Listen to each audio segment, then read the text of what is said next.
Supreme court के chief justice जाते जाते कई अहम फैसले दे रहे हैं जो कहीं ना कहीं लोगों के अंदर अब एक बार फिर से विश्वास कहीं ना कहीं न्यायपालिका को लेकर जाग रहा है। खासतौर से उत्तर प्रदेश सरकार के जरिए, योगी के जरिए जो एक बिल्डोजर की रणनीति अपनाई गई थी, उसको लेकर के आज एक फैसला सुप्रीम कोर्ट के जरिए सामने आया और सख्त टिप्पणी की गई है, जिसमें 100 से ज्यादा मकान हैं जिनको बिल्डोज किया गया था सड़क बनाने के लिए।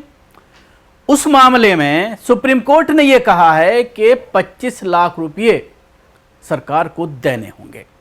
इसके साथ ही उत्तर प्रदेश सरकार को नोटिस जारी किया है, जवाब मांगा है उन वकीलों से जो सरकार का वहां पर रिप्रेजेंट कर रहे थे उत्तर प्रदेश सरकार को। उनसे पूछा गया कि कब से ये लोग बसे हुए थे, पूरा उसका डिटेल जाननी चाहिए।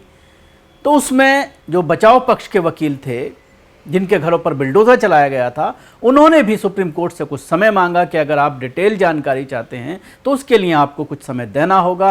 और उसके साथ ही सॉलिसिटर जनरल ने सरकार का बचाव किया। लेकिन जिस तरह की टिप्पणी की गई है सुप्रीम कोर्ट के जरिए, वो काफ़ी गंभीर है। और अगर इसी तरह से कोर्ट सख्त हो जाए और ये पैसा जिन अधिकारियों के जरिए बिल्डोज किया जा रहा है अगर उनसे वसूला जाए जो नुकसान हुआ है, तो शायद फिर हिम्मत ना हो पाए सरकारों के इशारे पर नंगा नाच करने की।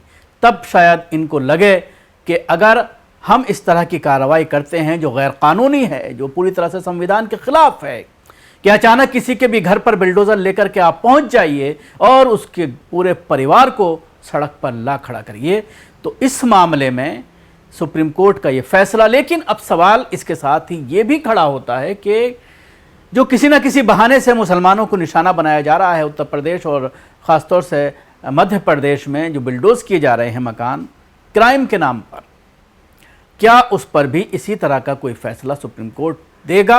ये एक बड़ा सवाल है। सुप्रीम कोर्ट ने बुधवार को उत्तर प्रदेश सरकार को बिल्डोजर एक्शन पर फटकार लगाई है। दरअसल मामला यूपी के महाराजगंज जिले का है, जहां सड़क चौड़ीकरण प्रोजेक्ट के लिए घरों को बिल्डोजर के जरिए गिराया गया था। इस मामले में मनोज टिब्रेवाल आकाश की ओर से रिट याचिका दायर की गई थी, जिस पर सुप्रीम कोर्ट ने सुनवाई की। सुप्रीम कोर्ट ने कहा कि यूपी सरकार ने जिसका घर तोड़ा है उसे 25 लाख रुपए का मुआवजा दे।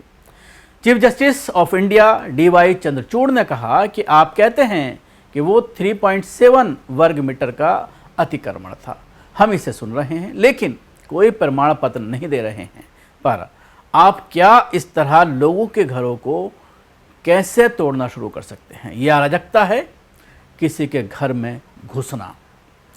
उन्होंने कहा यह पूरी तरह से मनमानी है, उचित प्रक्रिया का पालन नहीं किया गया। हमारे पास हलफनामा है जिसमें कहा गया है कि कोई नोटिस जारी नहीं किया गया था, आप केवल साइट पर गए थे और लोगों को सूचित किया था। हम इस मामले में दंडात्मक मुआवजा देने के इच्छुक हो सकते हैं। क्या इससे न्याय का उद्देश्य पूरा होगा? सुप्रीम कोर्ट ने पूछा। कितने घर तोड़े गए? याचिकाकर्ता के वकील ने मामले की जांच का आग्रह किया। CJI ने राज्य सरकार के वकील से पूछा कितने घर तोड़े गए? राज्य के वकील ने कहा कि 123 अवैध निर्माण थे। जस्टिस JB पादरीवाला ने कहा कि आपके ये कहने का आधार क्या है कि ये अनधिकृत थे? आपने 1960 से क्या किया है? पिछले 50 साल में क्या कर रहे थे? बहुत अहंकारी राज्य को NHRC के आदेशों का कुछ सम्मान करना होगा। आप चुपचाप बैठे हैं और एक अधिकारी के कार्यों की रक्षा कर रहे हैं। फटकार ज़रूर लगाई गई है, लेकिन ये 123 मकान हैं जिनके बारे में ये फैसला अभी हालांकि पूरी तरह से ये नहीं कहा जा सकता कि 25 लाख रुपए वसूलने का ऑर्डर दे दिया गया है, बल्कि इस तरह की टिप्पणी सुप्रीम कोर्ट के ज़रिए की गई है कि एक मकान के तोड़ने पर 25 लाख रुपये देने होंगे, ख़ास इस फैसले को लेकर। लेकिन इसके साथ ही सुप्रीम कोर्ट में बिल्डोज़र को लेकर के जो बहुत सारी तंजीमों की अपील है वो भी अभी सुप्रीम कोर्ट में पेंडिंग है, उस पर भी लगातार सुनवाई हो रही है। उम्मीद की जा रही थी कि चीफ जस्टिस ऑफ इंडिया इसको अपने कार्यकाल में ही निपटा करके जाएंगे, लेकिन अब बहुत कम समय बचा है। 11 तारीख को आखिरी दिन होगा, मंडे को आखिरी दिन होगा चीफ जस्टिस ऑफ इंडिया का, और 12 तारीख से नए चीफ जस्टिस ऑफ इंडिया जो है वो चार्ज संभालेंगे। तो ऐसे में कई अहम मामले थे जिनको लेकर के ये बात कही जा रही थी कि चीफ जस्टिस ऑफ इंडिया उस पर फैसला देंगे। कल आपने देखा कि मदरसों को लेकर एक अहम फैसला सुप्रीम कोर्ट के ज़रिए सामने आया। उसके अलावा एक और प्रॉपर्टी का मामला था जो बहुत पुराना था, तकरीबन 60 साल पुराना वो मामला बताया जा रहा है, जिसमें सरकार की प्रॉपर्टी पर काबिज हो गई थी। उस फैसले को भी, सुप्रीम कोर्ट के ही फैसले को दूसरी बेंच ने, लार्जर बेंच ने, 9 जजों की बेंच ने उसको पलट दिया। उसकी भी काफ़ी चर्चा हो रही है और सरकार को उसमें कहीं ना कहीं फटकार लगाई गई।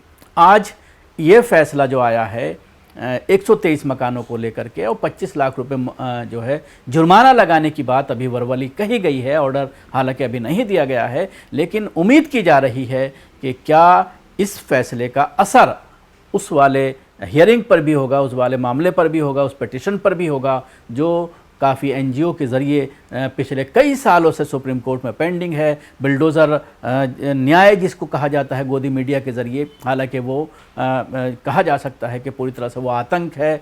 एक तबके को, एक मज़हब के मानने वालों को, मुसलमानों को डराने के लिए ये इस्तेमाल किया जाता रहा है। तो उस पर किस तरह की फ़ैसला आएगा, इसका भी इंतज़ार किया जा रहा है।